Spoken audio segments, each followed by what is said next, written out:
Questions continue to swirl this morning about the agreement between the United States and Iran to end the war, as the text has not yet been released. Vice President J.D. Vance yesterday said officials need to sequence this in the right way when asked why the language hasn't been made public. President Trump, meanwhile, says it'll be released in a couple of days. Meanwhile, details of the deal continue to trickle out in reporting. The Wall Street Journal cites people familiar with the agreement who say the U.S. will allow Iran to immediately begin selling oil and fuel under the deal, adding that the provision for waivers of sanctions on oil sales takes effect immediately upon signing the agreement this week and also covers necessary services, including banking, transportation, and insurance needed to facilitate those sales.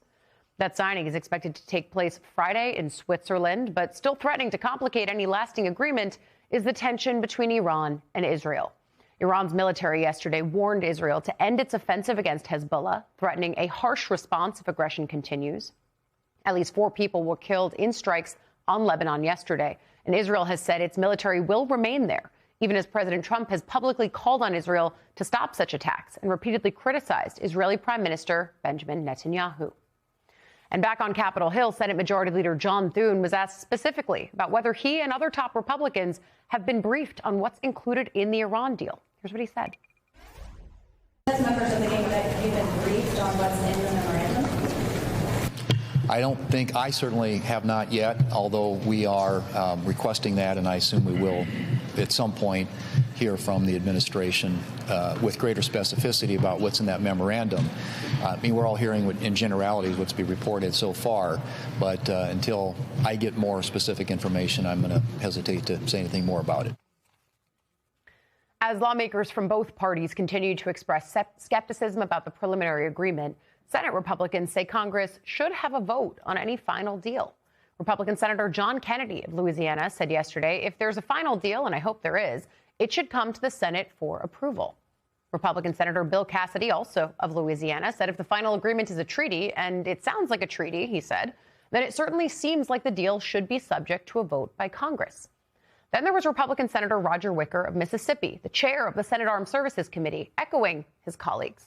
The president, for his part, appears, for now, to agree, saying yesterday, I will send it to Congress. I like the idea. This was one of the key questions I had, especially after I saw Senator Lindsey Graham saying, I would love to take a vote on it. Had the president thought of that? Here he is. President Trump will wrap up the G7 summit in France today with a series of high-stakes meetings on trade, energy, and the ongoing negotiations with Iran. He's expected to hold talks also with Indian Prime Minister Narendra Modi amid strains over tariffs and other policies. He'll also meet with the president of Egypt to discuss new energy routes designed to reduce reliance on the Strait of Hormuz. This summit has seen European leaders, though, take a notably warmer tone toward Trump, praising his proposed Iran agreement and looking to keep the U.S. engaged on issues ranging from security to Ukraine. Despite the warmer atmosphere, Trump reiterated that ending the war in Ukraine is primarily Europe's responsibility, in his view. Once the summit concludes, Trump will have dinner with French President Emmanuel Macron at the Palace of Versailles, framed by both governments as a celebration of the 250th anniversary of U.S. independence. That is the backdrop where MS Now international reporter Inez de la Cuetara is live from the sidelines of the G7 summit. Inez, just set the scene for us there on the ground. It's been striking to me that it seems some of the leaders, I'm thinking, for example, of Prime Minister of Canada Mark Carney, who have seen the deal or at least have a much clearer sense of it than folks like us who are just trying to figure out what are the clear contours here. What's jumping out at you? What are you hearing from folks on the ground? Hey, good morning, Ali. Yeah, so today will be the last day of the G7 summit, but it really has been Iran that's been the focus. Everyone's been, curious to see this deal and the details, world leaders, reporters as well. So President Trump has been fielding a lot of questions about this deal because, of course, there's still so much we don't know. He was asked why he hasn't released the deal. He says he will release it, but he will do that after the formal signing ceremony, which is set to take place on Friday in Switzerland. It won't be President Trump attending that. It will be the vice president who has said this is a 1.5-page document, that it's basically about opening the Strait of Hormuz, and that all the other kind of finer details will be hammered out during that 60-day period. But lots of questions. The president did meet with the leaders of Qatar and the UAE yesterday. You can bet that they were drilling down on the finer points because their countries have been on the front lines of this war. They were repeatedly bombed by Iran. Their energy infrastructure was wrecked. It's estimated that they've suffered billions of dollars worth of damage damages. We know President Trump will be meeting with the leader of Egypt today as well. President Trump took questions on the nuclear issue. He insists this deal will prevent Iran from obtaining a nuclear weapon. Of course, we're waiting to see the details on that. And there are questions also as to whether Israel could derail this whole thing, because the Israeli reaction so far has been to basically reject this deal. We heard from the Israeli Prime Minister Benjamin Netanyahu suggesting that he doesn't feel bound by this agreement, that, he said that the struggle has not ended, that they're not going to be withdrawing forces from Lebanon. President Trump was asked about that yesterday, and he expressed frustration with the Israeli leader. He said, he insists that they still have a good relationship, but he said that Israel needs to be more responsible when it comes to Lebanon. I mean, look, from the very moment that the U.S. and Israel began this campaign against Iran, people like you and me and others were saying that at some point their views and goals were going to diverge. That is very much what's happening here. So we'll continue watching on that front as we head closer to Friday, when Vance and others will go to actually sign this deal. But, yesterday at the G7, it was President Trump and G7 leaders also focusing on on Ukraine as much as Iran. And so what have the conversations been like around that conflict, sort of fallen from the headlines here in the U.S., but certainly so top of mind for Europeans still?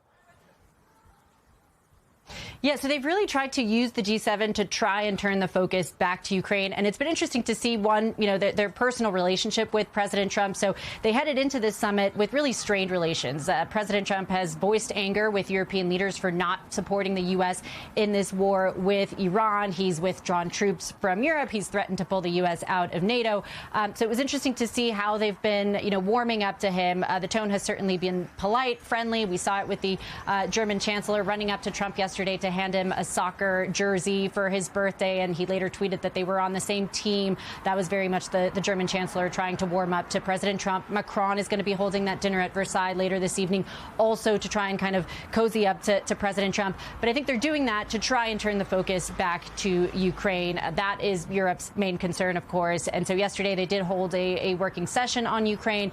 The Ukrainian President Zelensky was invited to attend that. We know that President Trump met with Zelensky. He said they had a very good meeting, that they would be meeting again. He says he wants Russia to make a deal. He said Russia should make a deal because of the losses they've experienced recently. And the Ukrainian president, after some of his meetings, said that he felt they had positive meetings, that, they talked about how to ramp up the pressure on Russia to get Russia to negotiate. Lots of talk here at the G7 as well as to whether we could be seeing a possible summit between Zelensky and Putin. Zelensky, before departing for the G7, said he had offered to meet with Putin on the sidelines of the G7 summit. Obviously, that didn't happen. The Kremlin says that if Zelensky wants to meet Putin, he can just travel over to Moscow, which obviously won't happen either.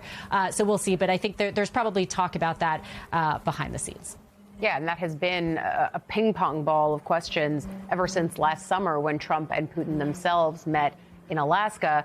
I wonder, the thing we're hearing here most around the Iran deal, if we can come back to that, Inez, is that there has been skepticism expressed from those in the U.S. intel community, people like Director Ratcliffe and, of course, Secretary of State Marco Rubio.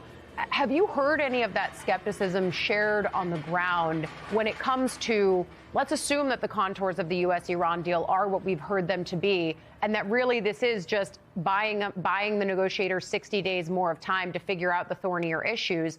Is there skepticism about Iran doing what they say they'll do in this memorandum of understanding? Is that shared on the world stage? Yeah, definitely. And we heard from President Trump yesterday saying that this regime is more rational than the previous one. What we are hearing, I just got off the phone with a member of the Iranian opposition telling me that this regime is just more of the same. It's the same figures. There is no new kind of Iranian leader that's, come out of the woodwork. It is the same people who were already in power. Iranians, everyday Iranians we've spoken to have said that Mojtaba Khamenei is actually more hardline than his father was. And they're concerned that this new regime will be given an economic lifeline from this deal. If sanctions are lifted, if Iran gets the billions of frozen funds released, as Iran has said that they would be getting as part of this deal. The U.S. says that's not the case, but there are concerns that the regime could be given a lifeline here. So they're wrapping me. I'll toss it back to you. But also, Ali, congratulations on your engagement. Oh, my God. Thank you so much, Inez. You and I have known each other a very, very long time. It's a happy moment. Good to celebrate with you, my friend. MS Now international reporter Inez de la Cuetara, live from France. Thank you.